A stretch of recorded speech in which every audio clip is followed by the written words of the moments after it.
Well, good day. So I got a pretty interesting little video for you today. So this isn't a request video per se, but it is a in memory of video. So at my job, one of my coworkers and one of my friends, he unexpectedly and shockingly kind of passed away. And it all kind of took us all for kind of a loop.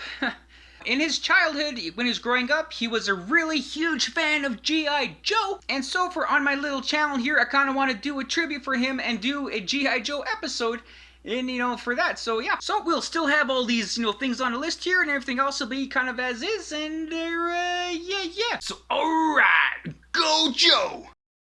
Alright, so we start off on Cobra's base, where Cobra Commander and Destro are watching new Cobra recruits being trained by the Dreadnoughts. Of course being Torch, Ripper, and Buzzer. They're pretty decent teachers, but they're not nearly as good as Storm Shadow, because Ninja doesn't need weapons. Ninja is weapon. Darn tootin'. But Cobra Commander has a concern. There is a new center being built called the Worldwide Defense Center, and it's a headquarters of international counter-terrorism with the goal to end all terrorism on the planet, which would put Cobra out of business. So they kind of don't want that. Every country is helping out and putting all their counter-terrorism data into the computer so scientists can decipher everything and end all the problems somehow. But France hasn't put in their data yet. They're a little tardy to the party. Dr. Metier of France is en route to the center to do just that.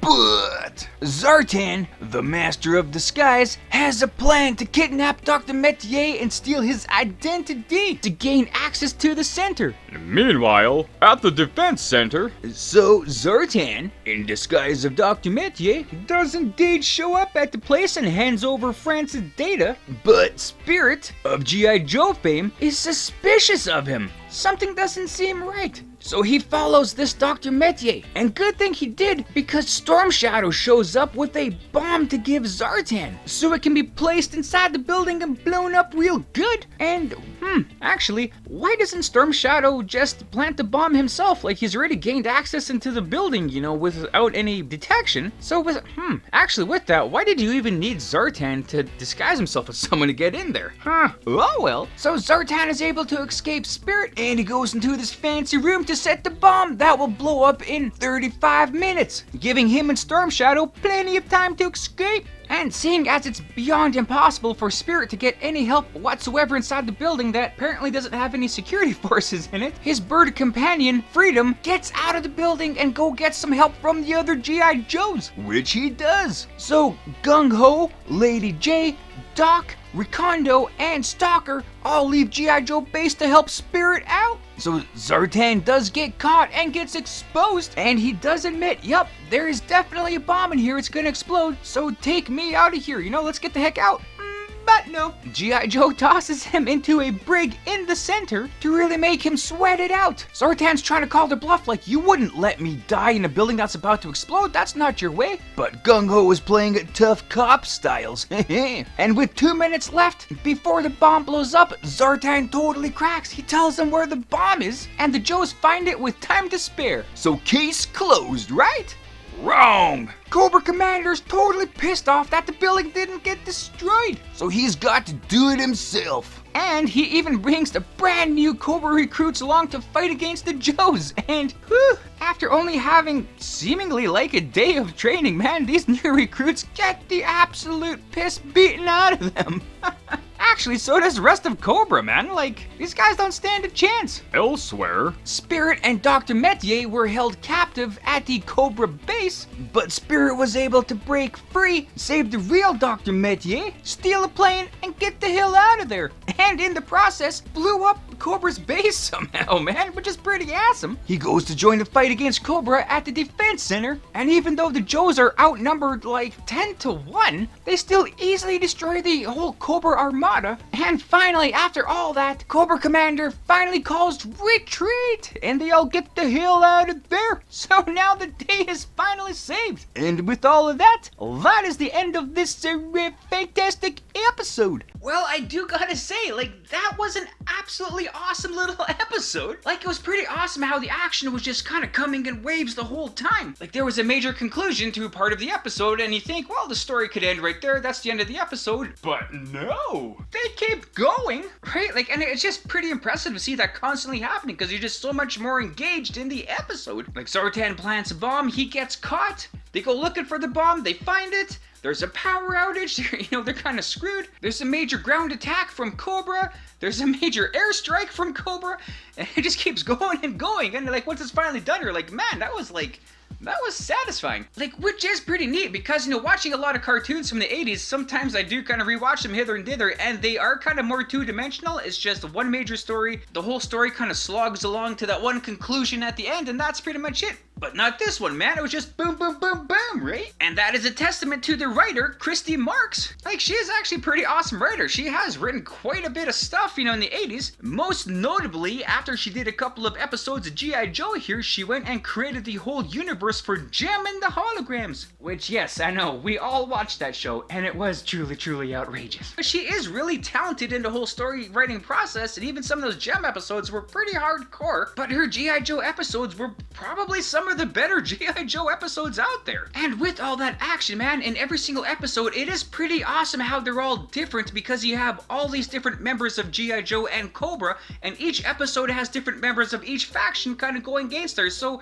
you never really have the same kind of an episode because it's always different personnel coming in and out, which of course is all about merchandising. And speaking of merchandising, in this particular episode, they did show COBRA flying around in their fangs, and I remember I definitely did have one of those things and thought it was the coolest looking thing ever. Not too many things to really kind of complain about with this episode, just some nitpicking here and there. Like I did mention at the defense center, why didn't Storm Shadow just plant the bomb himself? He got in the building undetected and he had the bomb on him, so just plant it and take off like lickety split, right? And you wouldn't have even needed to steal Dr. Metier's identity or anything like that and get in the building. You'd just have Storm Shadow do it, And the whole convenience of not having any security personnel inside the defense center, so Spirit couldn't get any help. Like, that's kind of silly. That is kind of like a joke out of Star Trek Generations where the security team will be installed on Tuesday.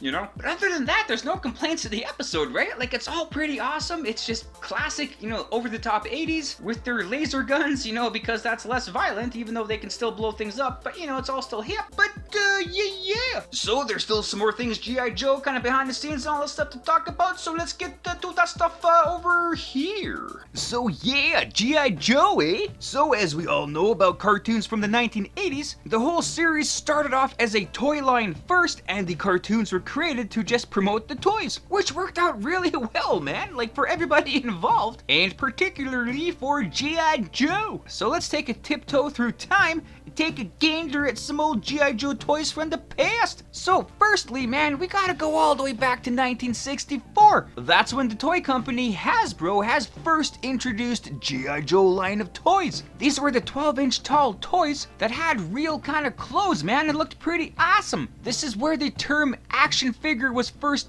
used and coined, so pretty good for them. So those G.I. Joe toys were pretty popular, so Hasbro did create other toy series lines. There was the Adventure Team from 1970, there was the Defenders from 1976, and there was the Super Joe Adventure Team in 1977. That line had the toys shrunk down to 8.5 inches tall, and they featured fantastic things like Kung Fu grip, realistic hair, and stuff like that. But the Joes were not done there, no. Fast forward to 1982, and Hasbro has launched a new G.I. Joe toy series called A Real American Hero. These toys shrunk down even further, down to 3 3/4 inches, making them about as big as the legendary Kenner Star Wars toys. And these characters were much more distinct characters. They weren't just a generic army man like the kind of earlier toys. Each character was really its own person with its own background and history and everything, so it was actually really awesome. To help promote these toys, Hasbro teamed up with Marvel Comics to produce the G.I. Joe comic book.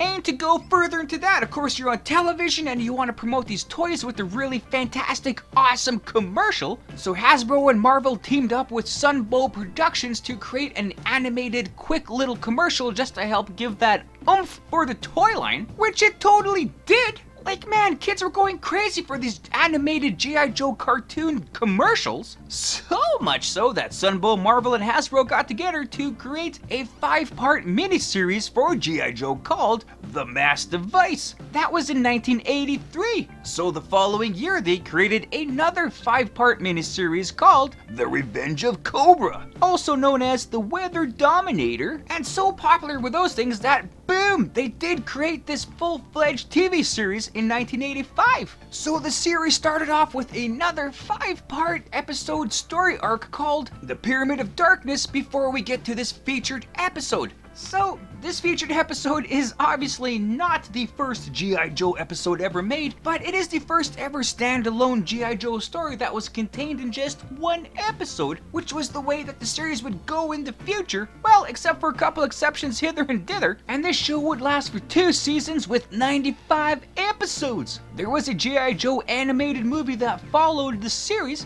but it went straight to video. After the movie, they were gonna do a season 3 of G.I. Joe, but Sunbow Productions lost the copyrights to the series and, well, boop, that's completely done there. But fret not, Joe fans, because there were many other series of G.I. Joe to follow. There was another Real American Hero series from 1989 to 1991, which is considered a continuation of the original series, and it was made by Deke Enterprises and not Sunbow Productions. There was the Sergeant Savage and His Screaming Eagles straight-to-video movie in 1994, a G.I. Joe Extreme TV series from 1995 to 96, G.I. Joe Resolute TV series in 2009, which was not so much for kids, it was for the grown-up fans from the 80s, and of course you had your fantastic live-action movies. In 2009 you had G.I. Joe, The Rise of Cobra, which went kind of away from the original series and did their own kind of thing